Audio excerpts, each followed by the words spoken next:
அஜித்துக்கு பிடிச்ச 90ஸ் நடிகை யாருன்னு தெரியுமா? அவங்களுக்கு இவரு ரொம்ப பெரிய ரசிகராமே! அஜித் குமார் இப்போ கோலிவுட்டோட டாப் 4 நடிகர்கள்ல ஒருத்தரா இருக்காரு. நடிப்புல மட்டும் இல்லாம கார் ரேஸ்லயும் சக்கப்போடு போடக்கூடிய அவரு, சமீபத்துல கூட ஒரு கார் ரேஸ்ல வெற்றிய பெற்றாரு. கெரியர பொறுத்தவரைக்கும் அடுத்ததா அவரு ஆதிக் ரவிச்சந்திரன் இயக்கத்துல ஒரு படத்துல நடிக்க போறாரு. அது மட்டும் இல்லாம வெங்கட் பிரபு இயக்கத்துல மங்காத்தா 2லயும், சிவா இயக்கத்துல ஒரு படத்துலயும் அவரு நடிக்க வாய்ப்புகள் இருக்கிறதா சொல்லப்படுது. சினிமாவுல எந்த பின்னணியும் இல்லாம வந்து, பல தோல்விகள், போராட்டங்கள சந்திச்சு, இப்போ தனக்குன்னு தனி சாம்ராஜ்யத்தையே உருவாக்கி இருக்கிறவர் தான் அஜித் குமார்.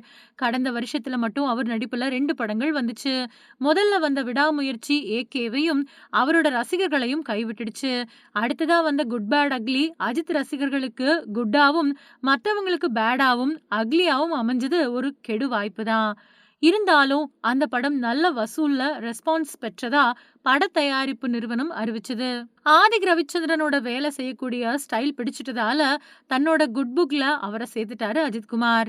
அதன் காரணமா மறுபடியும் ஆதிக் ரவிச்சந்திரன் இயக்கத்துல ஒரு படத்துல நடிக்க கமிட் ஆயிருக்காரு. முதல்ல இந்த படத்தை தயாரிக்கிறதுக்கு ஆட்களே இல்ல அப்படின்னு பேசப்பட்டுச்சு.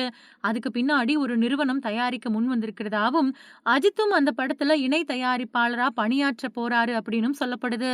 சீக்கிரத்திலேயே அதிகாரப்பூர்வ அறிவிப்பு வரலாம் அப்படின்னும் தெரியுது. இந்த படத்த முடிச்சுட்டு வெங்கட் பிரபு சிறுத்தை சிவா இயக்கத்துல நடிக்கலாம் அப்படின்னும் சொல்லப்படுது. இது ஒரு பக்கம் இருக்க, கார் ரேஸ்ல அவரோட கவனம் முழுசா போயிடுச்சு. திரைத்துறைக்குள்ள அவர் வந்தப்பவே அவரோட கவனம் ரேஸ்ல தான் இருந்துச்சு. அப்ப பல தோல்விகளையும், விபத்துகளையும் சந்திச்சாரு. இதனால அவரோட கெரியரே ஆட்டம் கண்டது. அதனால சுதாரிச்ச அவரு கொஞ்சம் வருஷங்களுக்கு ரேஸ ஒத்தி வச்சுட்டாரு. இப்போ முழு பலத்தோட சர்க்கியூட்ல தன்னோட டீமோட சம்பவங்கள பண்ணிட்டு வராரு.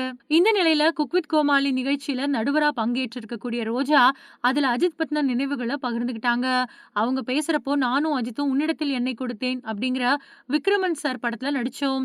அப்ப அவரு வளர்ந்து வரக்கூடிய நடிகர். அவரு என்னோட மிகப்பெரிய ரசிகர். அந்த படம் மெகா ஹிட் ஆகி 200 நாட்களுக்கு ஓடுச்சு.